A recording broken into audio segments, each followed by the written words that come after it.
ಒಂದೇ ರೀತಿ ಕೋರೆ ಇರಲ್ಲ. ಆದರೆ ನಾನು 2006ನಲ್ಲಿ ನೋಡಿದಾಗ ಇದ್ರ ಕೋರೆ ಈ ರೈಟ್ ಸೈಡ್ ಕೋರೆ ಸ್ವಲ್ಪ ಉದ್ದ ಇತ್ತು. ಎಲ್ಲೋ ಮುರ್ಕೊಂಡು ಇಲ್ಲ ಕಲ್ಲಿಗ ಇಲ್ಲ ಮರಕ್ಕೆ ಸೌದು ಆ ರೀತಿ ಬಂದಿತ್ತು. ಅವಾಗ ಸೈಕಲಲ್ಲಿ ಹಿಂದೆ ಬರಬೇಡ ಒದಿಯುತ್ತೆ ಅಂತ ಹೇಳೋರು. ಸ್ವಲ್ಪ ವರ್ಷ ತುಂಟ ಇತ್ತು. ಹೆಂಗಂದ್ರೆ ನೀರೊಳಗಡೆ ಸ್ನಾನ ಮಾಡಿಸೋ ಟೈಮಲ್ಲಿ ಫುಲ್ ತಿರ್ಗೋದು, ಎಲ್ಲೆಲ್ಲೋ ಎದ್ದು ಓಡ್ಬಿಡೋದು.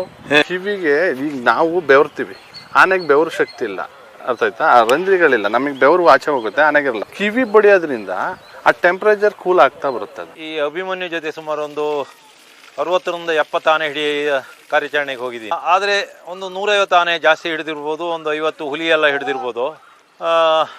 ಅಭಿಮನ್ಯುನೇ, ಅಭಿಮನ್ಯುಗೆ ಯಾರು ಸಾಟಿ ಇಲ್ಲ. ಆದರೆ ಅಭಿಮನ್ಯು ಕಾಡು ಒಳಗಡೆ ಕಾಡಾನೆ ಇದ್ದಾಗ ಅದರ ವರ್ತನೆನೇ ಬೇರೆ, ಇಲ್ಲಿ ಇರೋದೇ ಬೇರೆ. ನಾನು ಇದರಿಂದ ಹಿಂದೆನೂ ಸುಮಾರು ನಡೆದುಕೊಂಡು ಹೋಗಿದ್ದೀನಿ, ಅಭಿಮನ್ಯು ಮೇಲೆ ಕೂತ್ಕೊಂಡು ಹೋಗಿದ್ದೀನಿ. ಇದಕ್ಕೆ ಅಭಿಮನ್ಯುಗೆ ಒಂದು ವಿಚಾರ ಆಗಲ್ಲ, ಎಲ್ಲ ಸರಿ. ಆದರೆ ಅದ್ರ ಹಿಂದ್ಗಡೆ ಹೋದರೆ ಅದಕ್ಕೆ ಸಹಿಸಕ್ಲದು. ಒಂದು ದಿವಸ ಒಂದು 3-4 ಜನ ಸಾಯಿಸಿದ ಆನೆನ ಹಿಡಿಯೋಕೆ ಅಂತ ಹೋಗ್ತಾ ಇದ್ದೀವಿ. ನಾನು ನಡ್ಕೊಂಡು ಹೋಗ್ತಾ ಇದ್ದೆ. ನಾನು ಈಗ ಆ ಆನೆ ನಿಂತಿದೆ ನನ್ನಿಂದ ಒಂದು ಹತ್ತಿರದಲ್ಲೇ, ಆದರೆ ಆನೆ ಮೇಲೆ ಕೂತರಿಗೆ ಕಾಣ್ತಾ ಇಲ್ಲ. ನಾನು ಸಿಗ್ನಲ್ ಮಾಡ್ತಾ ಇದ್ದೀನಿ ಆನೆ ನಿಂತಿದೆ ಅಂತ. ಅಷ್ಟೇ ದಿನ ನನ್ನ ತಲೆಗೆ ಯಾರೋ ಇಷ್ಟಪ್ಪ ದೊಣ್ಣೆಲಿ ಹೊಡೆದಂಗೆ ಆಯ್ತು. ಇದು ಯಾರಪ್ಪ ಈ ಕಾಡೊಳಗೆ ದೊಣ್ಣೆಲಿ ಹೊಡೆಯೋದು ನೋಡ್ತೀನಿ, ಇದು ಬಾಲ್ದಲ್ಲಿ ನಂಗೆ ಹೊಡೆದಿದ್ದು ತಲೆಗೆ ಡಾಬ್ ಅಂತ. ಅಭಿಮನ್ಯು ಅಭಿಮನ್ಯು ಯಾವ ಆನೆಗೂ ಹೆದರಲ್ಲ. ಇದರ ಕಾಡೊಳಗೆ ಇದು ಈ ಪಾದರಸದ ಥರ ಯಾವ ರೀತಿ ಕಾಡಾನೆನ ಹಿಂದ್ಗಡೆ ಫಾಲೋ ಮಾಡಿ ಹೋಗುತ್ತೆ ಅಂದರೆ ಬೇರೆ ಆನೆಗಳಿಗೆ ಸಾಧ್ಯನೇ ಇಲ್ಲ ಅದು. ಹಾಗಾಗಿ ಅಭಿಮನ್ಯು ಧೈರ್ಯಗಾರ. ಜೊತೆಗೆ ಅಭಿಮನ್ಯು ಮೇಲೆ ಕೂರ್ತಾನಲ್ಲ ಮಾವುತ, ಅವನು ಒಬ್ಬ ಸಮರ್ಥ. ಮಾವುತ ಹೇಗಿರ್ತಾನೆ ಹಾಗೆ ಆನೆಗಳು.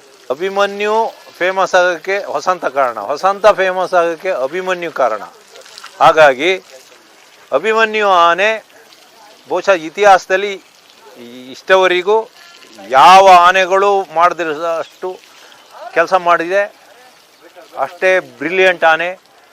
ಕಾಡಿನೊಳಗೆ ಅದರ ವರ್ತನೆನೇ ಬೇರೆ. ಒಟ್ಟಾರೆ ಇನ್ನು ಅಭಿಮನ್ಯುನ ನಾನು ಒಂದು ಸರ್ಕಾರದ ಹತ್ರ ರಿಕ್ವೆಸ್ಟ್ ಮಾಡ್ಕೊಳ್ಳೋದು, ಅಭಿಮನ್ಯುನ ವಯಸ್ಸಾಗ್ತಾ ಬಂತು, ಇನ್ನು ಯಾವುದೇ ಕಾಡಾನೆ ಇಲ್ಲ ಹುಲಿ ಕಾರ್ಯಾಚರಣೆಗೆ ಇನ್ನು ಬಳಸಬಾರ್ದು. ಅಭಿಮನ್ಯುಗೆ ರೆಸ್ಟ್ ಕೊಡಬೇಕು. ಇನ್ನೂ ಒಂದು 2-3 ವರ್ಷ, ಇನ್ನು 60ನೇ ವಯಸ್ಸಿಗೆ ಅದು ರಿಟೈರ್ಡ್ ಆಗುತ್ತೆ. ಯಾವುದೇ ಕಾರ್ಯಾಚರಣೆಗೆ ಕರ್ಕೋಗ್ಬಾರ್ದು, ಅದಕ್ಕೆ ರೆಸ್ಟ್ ಕೊಡಬೇಕು ಅಷ್ಟೇ. ಅಂಬಾರಿಯವರ ಆನೆಗಳನ್ನ ಬೇರೆ ಕಾರ್ಯಕ್ಕೆ ಉಪಯೋಗಿಸ್ಬಾರ್ದು. ಆಮೇಲೆ ಈ ಹಿಂದೆ ಒಂದು ಸ್ವಲ್ಪ ಅದಕ್ಕೆ ಕಾಲಿಗೆ ಪೆಟ್ಟಾಗಿದ್ದು ನೋವು ಉಂಟು, ಹಳೆ ನೋವು. ಎಲ್ಲಿ ಸರ್, ಯಾವ ಕಾಲಿಗೆ? ಒಂದು ಮುಂಗಾಲಿಗೆ ಈ ಮೈಸೂರು ಹತ್ರನೇ ಎಲ್ಲ ಒಂದು ಕಾರ್ಯಾಚರಣೆಗೆ ಹೋದಾಗ ಒಂದು ನಾಡು ಬಾಂಬು ಬ್ಲಾಸ್ಟ್ ಆಗಿ ಅದರದ್ದು ಮುಂಗಾಲಿಗೆ ಸ್ವಲ್ಪ ನೋವು ಇದೆ. ಹಾಗಾಗಿ ಕಾಡಿಗೆಲ್ಲ ಕರ್ಕೋಗ್ಬಾರ್ದು. ಇನ್ನು 2 ವರ್ಷ ಯಾವುದೇ ಕಾರ್ಯಾಚರಣೆಗೆ ಕರ್ಕೋಗ್ಬಾರ್ದು. 2 ವರ್ಷ ಅದು ಅಂಬಾರಿ ಹೊರಕ್ಕೆ ಅದು ನಮಗೆ ಬೇಕು. ಹಾಗಾಗಿ ಅಭಿಮನ್ಯುಗೆ ಸಾಟಿ ಯಾರು ಇಲ್ಲ. ವಿಶೇಷ ಅಂತ ಹೇಳಿದ್ರೆ ಅದರದ್ದು ಯಾಕೆ ದಂತ ಅಷ್ಟೊಂದು ಕ್ರಾಸ್ ಆಗಿಬಿಟ್ಟಿದೆ ಆಮೇಲೆ. ಆದರೂ ನಮ್ಮ ಚಟ್ಟಿಯಪ್ಪ ಡಾಕ್ಟ್ರು ಆನೆಗಳ ಅಭಿಮನ್ಯು ದಂತ ಉದ್ದ ಬರಲಿ ಅಂತ ಹೇಳಿ ಕ್ಯಾಲ್ಸಿಯಂ ಎಲ್ಲ ಕೊಟ್ಟರು. ಆದರೆ ಅದ್ರ ಕೋರೆ ಬೆಳಿಲಿಲ್ಲ. ಅದೆಲ್ಲ ಹೆರಿಡಿಟಿ. ಅದು ಬಹುಶಃ ಅದ್ರ ತಂದೆ ಕೋರೆ ಹಾಗೆ ಇತ್ತೇನ. ಆನೆಗಳಿಗೆ ದಂತ ಅದೊಂದು ಹೆಮ್ಮೆ ವಿಚಾರ. ಆನೆಗಳು ದಂತನ ಮರಕ್ಕೋ ಇಲ್ಲ ಕಲ್ಲಿಗೆ ಸೌದು ಅದನ್ನ ಚೂಪು ಮಾಡ್ಕೊಳ್ತವೆ, ವೈಟ್ ಮಾಡ್ಕೊಳ್ತವೆ. ಈಗ ಅದು ಸೌದೋಗಿರೋದೆಲ್ಲ ಆನೆ ಅದು ಮರಕ್ಕೋ ಅದಕ್ಕೋ ಇದು ಮಾಡಿ ಅದನ್ನ ಹರಿತ ಮಾಡ್ಕೊಂಡಿರೋದು. ಆನೆಗಳು ಅವುಗಳ ಕೋರೆಗಳನ್ನ ನೋಡ್ಕೊಂಡು ಹೆಮ್ಮೆ ಪಡ್ತವೆ ಗಂಡಾನೆಗಳು. ಹಾಗಾಗಿ ಆಮೇಲೆ ಇದು ಬಹುಶಃ ಇದ್ರ ತಂದೆದು ಕೋರೆನು ಬಹುಶಃ ಚಿಕ್ಕದಾಗಿತ್ತೇನೋ. ಆನೆಗಳು ಕೋರೆ ಒಂದೊಂದು ಆನೆದು ಒಂದೊಂದು ಥರ ಇರ್ತದೆ. ಎಲ್ಲ ಆನೆಗಳದ್ದು ಗಂಡಾನೆಗಳದ್ದು ಒಂದೇ ರೀತಿ ಕೋರೆ ಇರಲ್ಲ. ಆದರೆ ನಾನು 2006ನಲ್ಲಿ ನೋಡಿದಾಗ ಇದ್ರ ಕೋರೆ ಈ ರೈಟ್ ಸೈಡ್ ಕೋರೆ ಸ್ವಲ್ಪ ಉದ್ದ ಇತ್ತು. ಎಲ್ಲೋ ಮುರ್ಕೊಂಡು ಇಲ್ಲ ಕಲ್ಲಿಗ ಇಲ್ಲ ಮರಕ್ಕೆ ಸೌದು ಆ ರೀತಿ ಬಂದಿದೆ. ಅದು ಕಣ್ಣು ಅಷ್ಟೊಂದು ಮುಚ್ಚಿರಲ್ಲ, ಏನು ಇರ್ಬೋದು ಅಂತೀರಾ ಸರ್? ಇದು ಮಧ್ಯಾಹ್ನ ಟೈಮ್, ನಿದ್ದೆ ಟೈಮ್. ಅದೇನು ಯಾವಾಗ ಕಿವಿ ಅಲ್ಲಾಡಿಸಲ್ಲ, ಮತ್ತೆ ಆರಾಮ್ಸೆ ಕಿವಿ ಬಿಚ್ಕೊಂಡು ಸುಮ್ಮನೆ ಹಿಂಗೆ ಅದು ತೂಗುಡಿಸ್ತಿರೋದು ನಿದ್ದೆ ಟೈಮ್ ಅದು. ಹಾಗಾಗಿ ಈ ಟೈಮೆಲ್ಲ ನಿದ್ದೆ. ಈ ಟೈಮಲ್ಲಿ ಆನೆಗಳನ್ನ ಸ್ವಲ್ಪ ಫೋಟೋ ತೆಗ್ಸೋದಾಗಲಿ ಅವ್ರಿವರಿಂದ ಮತ್ತು ಡಿಸ್ಟರ್ಬ್ ಮೇಲೆ ಕೂರಿಸೋದಾಗಲಿ ಕಡಿಮೆ ಮಾಡಬಾರ್ದು. ಅಗ್ರೆಸಿವ್ ಆಗೋ ಚಾನ್ಸಸ್ ಇರುತ್ತೆ. ನಿದ್ದೆ ಟೈಮಲ್ಲಿ ಡಿಸ್ಟರ್ಬ್ ಮಾಡೋದು ತಪ್ಪು. ಆ ಥರ ಮರದ್ದು ಇದಕ್ಕೆ ಹೋಗುತ್ತೆ. ಹೌದು, ಮರಕ್ಕೆ ಕೋರೆನ ಮರಕ್ಕೆ ಕೊಟ್ಬಿಟ್ಟು ಹಂಗೆ ನಿದ್ದೆ ಮಾಡಿಬಿಟ್ರೆ ಒಂದು 10 ನಿಮಿಷಕ್ಕೆ ಒಂದೊಂದ್ಸಲ ನಿದ್ದೆ ಒಂಥರ ತೂಗುಡಿಕೆ ಮಾಡ್ದಂಗೆ ಮಾಡ್ತವೆ. ಹೇಳಿ. ಕಾಡಲ್ಲಾದರೂ ಅಷ್ಟೇ ಹೋಗಿ ಕೋರೆನ ಕೊಟ್ಬಿಟ್ಟು ಫುಲ್ ನಿದ್ದೆ ಮಾಡ್ತವೆ. ಆದರೆ ಇಲ್ಲಿ ಆನೆಗಳು ಸುತ್ತ ಇರೋದ್ರಿಂದ ಯಾವ ಆನೆ ಬರುತ್ತೆ ಅಂತ ಭಯದಿಂದ ಸುಮ್ಮನೆ ಅವಾಗ ಎಚ್ಚರಿಕೆ ಆಗುತ್ತೆ.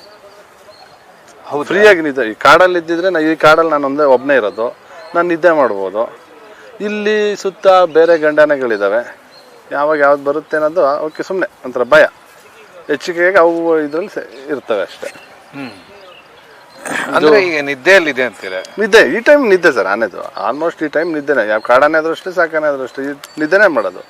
4 ಗಂಟೆ 3 ಗಂಟೆವರೆಗೆ ನಿದ್ದೆ ಟೈಮ್ ಇರುತ್ತೆ. ಆಮೇಲೆ ನೀರು ಕುಡಿದು ಹೊರಡೋದಷ್ಟೇ. ಈಗ ಅದು ಈಗ ಅಂದ್ರೆ ಕಿವಿ ಯಾಕೆ ಅಳಗಾಡಿಸ್ತಾ ಇರುತ್ತೆ ಪದೇ ಪದೇ ಸರ್? ಕಿವಿಗೆ ಈಗ ನಾವು ಬೆವರ್ತೀವಿ, ಆನೆಗೆ ಬೆವರು ಶಕ್ತಿ ಇಲ್ಲ, ಅರ್ಥ ಆಯ್ತಾ? ಆ ರಂಧ್ರಿಗಳಿಲ್ಲ, ನಮಗೆ ಬೆವರು ಆಚೆ ಹೋಗುತ್ತೆ, ಆನೆಗಿರಲ್ಲ. ಈ ಕಿವಿ ಬಡಿಯೋದ್ರಿಂದ ಆ ಟೆಂಪ್ರೇಚರ್ ಕೂಲ್ ಆಗ್ತಾ ಬರುತ್ತೆ ಅದು. ಆಮೇಲೆ ಎಲ್ಲ ನರಗಳು ಬರೋದು ಕಿವಿ ಹತ್ರ. ಅದು ಆಕ್ಟಿವ್ ಇದ್ದಷ್ಟು ಆನೆ ಇದು ರಕ್ತ ಸಂಚಲನ ಚೆನ್ನಾಗಾಗುತ್ತೆ. ಆನೆ ಬೆವರಲ್ಲ, ಮನುಷ್ಯನ ಥರ. ಆನೆ ಗಳಿಲ್ಲ, ಹಾಗಾಗಿ ಅದಕ್ಕೆ ಯಾವಾಗಲೂ ಸ್ವಲ್ಪ ಕೂಲ್ ಆಗಬೇಕು. ಆ ಕಿವಿಯಿಂದನೇ ಅದು ಕೂಲ್ ಮಾಡ್ಕೊಳ್ಳೋದು. ಅದಕ್ಕೆ ಯಾವಾಗಲೂ ಕಿವಿ ಆಕ್ಟಿವೇಟ್ ಇರುತ್ತೆ. ಅದು ನಿದ್ದೆ ಮಾಡಿದಾಗ ಮಾತ್ರ ಸ್ವಲ್ಪ ತಟಸ್ಥವಾಗಿ ಬೀಸಿ. ಈಗ ಅದು ಬೀಸ್ತಾ ಇಲ್ಲ, ತಟಸ್ಥವಾಗಿದೆ. ನಿದ್ದೆ ಫುಲ್ ನಿದ್ದೆಲಿದೆ ಅದು. ನಿದ್ದೆಲಿದೆ. ಯಾವ ರೀತಿ ಅಂತೀರಾ? ಗೊತ್ತಾಗತ್ತೆ, ಕಣ್ಣು ಮುಚ್ಚೋದು, ಕಿವಿ ಬಡಿಯೋದು ನಿಲ್ಸೋದು ಎಲ್ಲ ಮಾಡುತ್ತೆ. ಹೌದಾ? 2007 ಸರ್, ಇದು ಯಾವ್ದು? ಮಹೇಂದ್ರ. ನಿಮ್ಗೆ ನಿಮ್ಮ ಪಕ್ಕದಲ್ಲಿ ಒಬ್ರು ಇದ್ದಾರೆ, ಚಿನ್ನಪ್ಪಣ್ಣ ಅಂತ ಹೇಳಿ. ಇವರು ಆನೆಗಳ ಮಾವುತರ ಜಮೇದಾರರು. ಏನು ದುಬಾರಿಯಲ್ಲಿ ನಿಮ್ಗೆ ಯಾವತ್ತಾದ್ರೂ ನೆನಪಿದ್ದೀರಾ? ನೀವು ಸುಮಾರು ವರ್ಷಗಟ್ಟಲೆ ನಿಮ್ಮ ತಂದೆ ಒಟ್ಟಿಗೆ ಇದ್ದಂಥವ್ರು ಈ ಜಮೇದಾರ್ ನೋಡಿದ್ದು ನೆನಪಿದ್ದೀರಾ? 2000 ಇಸ್ವಿಯಿಂದ ನೋಡಿದ್ದೀನಿ. 2000 ಇಸ್ವಿಯಿಂದ ನೋಡಿದ್ದೀನಿ. 2000 ಇಸ್ವಿಲಿ ನಾನು ಯಾವಾಗ ನೋಡಿದ್ದೆ ಅಂದ್ರೆ ಕುಮಾರಶೇಖರ್ ಅಂತ 2 ಆನೆ ಹಿಡಿದ್ರು ಹುಂಬ್ಳಿ ಬೆಟ್ಟದಲ್ಲಿ. ಅಲ್ಲಿಗೆ 14 ಆನೆ ಈ ಬಳ್ಳಿಯಲ್ಲಿ ಇತ್ತಲ್ಲ ಕುಮಾರಸ್ವಾಮಿ, ಅದೇ ಆನೆ ಅರ್ಜುನನ್ ಒಟ್ಟಿಗಿತ್ತಲ್ಲ ಅದೇ ಆನೆ. ಅವಾಗಿಂದ ನೋಡಿದ್ದೀನಿ. ಇವರು ಆವಾಗ ಹರ್ಷಾನಲ್ಲಿದ್ರು. ಅವಾಗ ಕಾವಡಿ ಆಗಿದ್ರು. ನಮ್ಮನ್ನ ಸ್ನಾನ ಮಾಡ್ಸಕ್ಕೆ ಕರ್ಕೋವಾಗ ನನ್ನ ಕೂರಿಸ್ಕೊಂಡು ಹೋಗಿ ಒಂದು ಊರೊಳಗಡೆ ಎಲ್ಲ ಬಂದು ತೆಂಗಿನಕಾಯಿನ ಎಲ್ಲ ಮನೇಲೂ ಆನೆ ಕೊಡ್ತಿದ್ರು. ಆ ತೆಂಗಿನಕಾಯಿ ಹೊಡೆದು ಕೊಡ್ತಿದ್ದು. ಆಮೇಲೆ ಹರ್ಷ ಅನ್ನೋದೇನಂದ್ರೆ ಹಿಂದ್ಗಡೆ ಸೈಕಲ್ ಹೊಡ್ಕೋಗ್ತಿದ್ದೆ ನಾನು. ಅವಾಗ ಸೈಕಲಲ್ಲಿ ಹಿಂದೆ ಬರಬೇಡ ಒದಿಯುತ್ತೆ ಅಂತ ಹೇಳೋರು. ಸ್ವಲ್ಪ ಹರ್ಷ ತುಂಟ ಇತ್ತು. ಹೆಂಗಂದ್ರೆ ನೀರೊಳಗಡೆ ಸ್ನಾನ ಮಾಡಿಸೋ ಟೈಮಲ್ಲಿ ಫುಲ್ ತಿರ್ಗೋದು, ಎಲ್ಲೆಲ್ಲೋ ಎದ್ದು ಓಡ್ಬಿಡೋದು, ಆ ರೀತಿ ಮಾಡ್ತಿತ್ತು. ಅವಾಗಿಂದ ಗೊತ್ತು ಚಿನ್ನಪ್ಪಣ. ಅಲ್ಲ, ಇವ್ರದೊಂದು ವಿಶೇಷ ನಿಮ್ಗೆ ಇನ್ನೊಂದು ಗೊತ್ತಾ? ನಿಮ್ಮೂರಲ್ಲೇ 2 ಆನೆನ ಹಿಡಿದ್ರು. ಅದ್ರಲ್ಲೊಂದು ವಿಶೇಷವಾದ ಆನೆ ಅಂತ ಹೇಳಿದ್ರೆ ಕರಡಿ ಬಬ್ರುವಾನ, ಇನ್ನೊಂದು ಸೀಗೆಗುಡ್ಡ ರಾಜನ್ ಪಳಗಿಸಿದವ್ರು ಇವರೇ. 2 ಬಿಡುಗಡೆ ಮಾಡಿದ್ರೆ ಹೇಗಿದಾವ ಅಂತ ಕೇಳಿ ಅವ್ರ ಹತ್ರ. ಹೇಗಿದೆ ಚಿನ್ನಪ್ಪಣ ಆನೆ? ಈಗ ತೊಂದರೆ ಇಲ್ಲ. ಈಗ ಎಲ್ಲ ಅಲ್ಲಿಂದ ತಗೊಬಂದು ದೊಡ್ಡಿಗೆ ಹಾಕಿದ್ರು ಕ್ರಾಲ್ಗೆ. ಕ್ರಾಲಿಂದ ಹೊರಗಡೆ ತೆಗೆದು ಇವ್ರ ತಮ್ಮ ಚಂದ್ರ ಅಂತ ಹೇಳಿ ಮಾತಾ, ಮತ್ತು ಇನ್ನೊಂದು ಹುಡುಗ ನಮ್ಮವನು 2 ಜನ ಚೆನ್ನಾಗಿ ಕೆಲಸ ಮಾಡ್ಕೊಂಡು ಈಗ ಹೊರಗಡೆ ತೆಗೆದು. ರಾಜನ್ ತುಂಬಾ ಒಳ್ಳೆ ಅದ್ರ ಮೇಲೆ ಕೂರ್ತಾರೆ, ಮಲಗಿಸ್ತಾರೆ. ಈ ಥರ ಇನ್ನು ಒಳಗೆ ತೊಗೊಂಡು ಹೋಗಿಲ್ಲ, ಅಲ್ಲಿ ಕ್ಯಾಂಪ್ ಹತ್ರನೇ ಅದನ್ನ ಮಲಗಿಸಿ ಎಳಿಸೋದು, ಏನೇನು ಉಂಟು ತಿನ್ನಲಿಕ್ಕೆ ಇದೆಲ್ಲ ಕೊಡ್ತಾರೆ. ಎಷ್ಟು ದಿವಸ ಬಂದು ಪಕ್ಕದಲ್ಲಿ ಎಲ್ಲ ನೋಡ್ಕೊಂಡು ಸ್ವಲ್ಪ ಹತ್ತಿರದಲ್ಲಿ ಇನ್ನು ಮುಟ್ಟಕ್ಕೆ ಬಿಟ್ಟಿಲ್ಲ, ಹೊಸದಲ್ಲ ಅಂತೇಳಿ. ಇವ್ರು 2 ಜನರಿಗೆ ಸರಿ ಮಲಗ್ತಿದೆ ನೋಡಿ. ಸರ್, ಇದು ರಾಜನ್ ಬಿಡುಗಡೆ ದಿವಸ ನೀವು ಹೋಗಿದ್ರಲ್ಲ ಸೀಗೆಗುಡ್ಡದಿಂದ, ಹೇಗಿದ್ದ? ಆವಾಗ ಏನಿಲ್ಲ, ಬರೀ ಒಂದು ಹಗ್ಗ ಮಡಗ್ಬಿಟ್ಟು ಮೇಲೆ ಇಲ್ಲಿ ಮಾತ್ರ ಹತ್ತೋದು ಮಾಡೋದು ಏನೆಲ್ಲ ಗುದ್ದಾಡೋದು ಎಲ್ಲ ಒಳಗಡೆ ಮಾಡ್ತಾ ಇತ್ತು. ಅಲ್ಲಿಂದ ಏನಾಯಿತು, ಅದು ಹಂಗೇನೆ ಇದಾಕೊಂಡು ಬರುವಾಗ ಒಂದು ಕಮ್ಮಿ ಹಾಕೊಂಡು ಇದು ಸೀಗೆ ಜಾಸ್ತಿ ಗಲಾಟೆ ಮಾಡ್ತಾ, ಕರಡಿ ಜಾಸ್ತಿ ಗಲಾಟೆ ಮಾಡ್ತಾ? ಗಲಾಟೆ ಮಾಡಿದ ಸೀಗೆನೆ ಜಾಸ್ತಿ, ಕರಡಿ ಸ್ವಲ್ಪ ಸಾಧು ಆಯ್ತು. ನಾನು ಹೇಳಿಲ್ಲ, ಮೊದಲಿಂದ ಸ್ವಲ್ಪ ಸಾಧೆ. ಯಾಕೆ ಅಂತ ಹೇಳಿದ್ರೆ ಅದು ಕಾಡಿಂದ ಬಂದಾಗಲೂ ಒಂದು ಸಾದಲ್ಲೇ ಅದು ಓಡಾಟಿತ್ತು. ಈ ಗುದ್ದಾಡೋದು, ಬಡಿಯ ತೆಗಿಯೋಕ್ಕೆ ಪ್ರಾರ್ಥನೆ ಪಡೋದು ಇಂಥವೆಲ್ಲ ಏನಿಲ್ಲ. ಏನು ತಿನ್ನಕ್ಕೆ ಕೊಟ್ಟರೆ ಸಾಕು, ತಿಂದ್ಕೊಂಡು ಮಾಡ್ಕೊಂಡು ಎಲ್ಲ ಬಂತು. ಬೇಗ ಒಂದು 2 ತಿಂಗಳ ಒಳಗಡೆ ಹೊರಗಡೆ ತೆಗೆದು, ಅದಾದಾಗೆ ಮತ್ತೆ ನಮ್ಮ ರಾಜನ್ ತೆಗೆದು ಇವಾಗ ಚೆನ್ನಾಗಿ 2 ಅದು ಸ್ವಲ್ಪ ದೂರನೇ ಕರ್ಕೋಗಿ ಬರ್ತಾರೆ.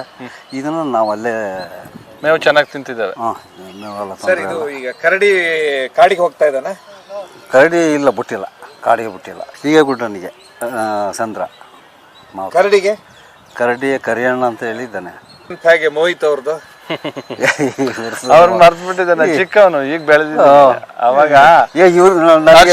ಇನ್ನೊಬ್ರು ಇದ್ರಲ್ಲ, ಅದು ಚಿಕ್ಕಣ್ಣ ಏನದು? ಅದು ಏನಾಯ್ತು ಅಂತ ಹೇಳಿದ್ರೆ, ನಮಗೆ ಏಜ್ ಹಾಕೊಂಡು ಬಂತು. ಇವರು ಆವಾಗ ಸಣ್ಣ ಹುಡುಗರು ಒಟ್ಟಿಗೆ ಕರ್ಕೊ ಹೋಗ್ತಿದ್ದೋ ಬರ್ತಿದ್ದೋ. ಸರಿ, ಇದ್ರದ್ದು ಒಂದು ವಿಷಯ ಹೇಳಿ, ಅದ್ರದ್ದು ಮರ್ಮಾಂಗ ಉಚ್ಚೆಯುತ್ತಿಗೆ ಅಷ್ಟೇ ಬರುತ್ತೆ, ಈಗ ಯಾಕೆ ಹೊರಗೆ ಬಂದಿದೆ ಅಂತೀರಾ? ಅದ್ರದ್ದು ಇದು ಉಚ್ಚೆಯುವಂತ ವಸ್ತು ದಸರಾ ಇದಕ್ಕೆ ಬಂದಾದ್ಮೇಲೆ ಸ್ವಲ್ಪ ಪ್ರೋಟೀನ್ ಫುಡ್ ಸಿಗುತ್ತೆ. ಈಗ ಈ ಡ್ರೈ ಫ್ರೂಟ್ಸ್ ತರ ಏನ್ ತಿಂತೀವಿ ಆ ತರ ತರಕಾರಿ ಸ್ವಲ್ಪ ಒಳ್ಳೊಳ್ಳೆ ಫುಡ್ ಸಿಗುತ್ತೆ. ಆ ಟೈಮಲ್ಲಿ ಇವು ಸ್ವಲ್ಪ ಟೆಂಪ್ಟ್ ಆಗ್ತವೆ ಆನೆಗಳು. ಆವಾಗ ಸ್ವಲ್ಪ ಆ ತರ ಕಾಮನ್. ಈಗ ಅಭಿಮನ್ಯುಗೆ ಆಲ್ಮೋಸ್ಟ್ ಇದು ದಸರಾ ಮುಗಿದ ತಕ್ಷಣ ಇನ್ನೆಲ್ಲ ಆನೆಗಳಿಗೆ, ಇಲ್ಲಿರೋ ಗಂಡ ಆನೆಗಳಲ್ಲಿ ಅರ್ಧಕ್ಕರ್ಧ ಆನೆಗಳಿಗೆ ಮಸ್ತಿ ಬರೋ ಚಾನ್ಸಸ್ ಇದೆ. ಯಾಕಂದ್ರೆ ಫುಡ್ ಚೆನ್ನಾಗಿದೆ.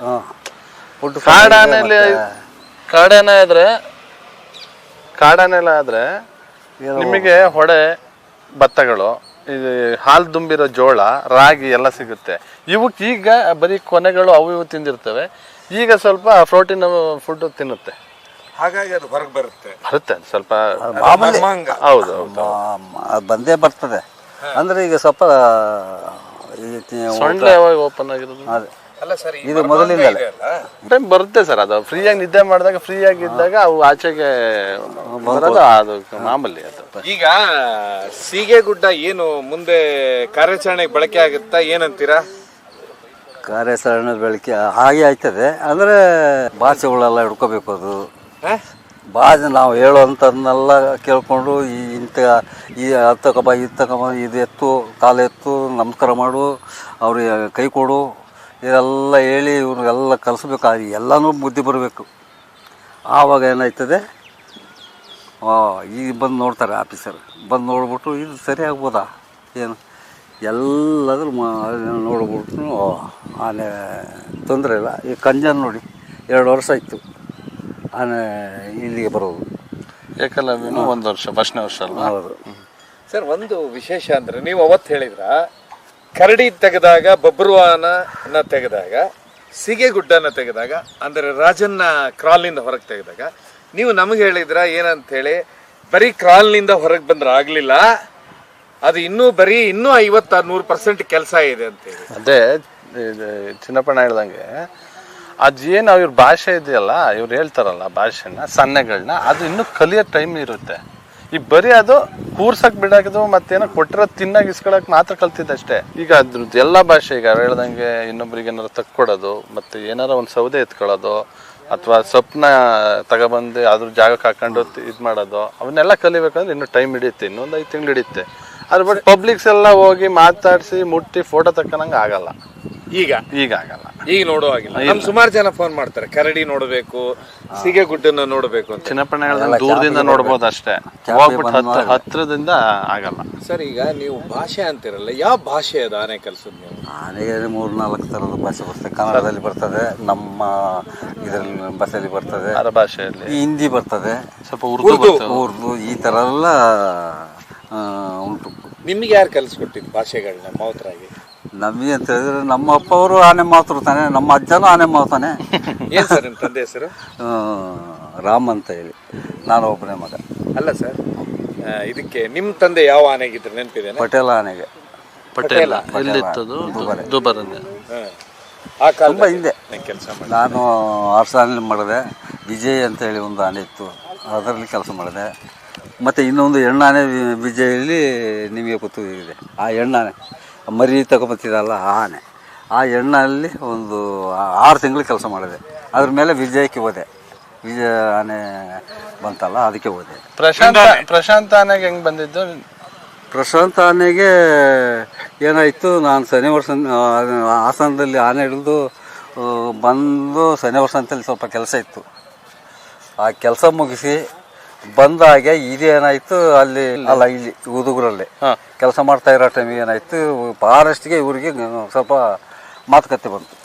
ಮಾತುಕತೆ ಬಂದಾಗ ಏನು ಮಾಡಿದ್ರು, ಇವರು ಸ್ವಲ್ಪ ದೂರ ಮಾಡಿಬಿಟ್ಟಿದ್ದಾರೆ.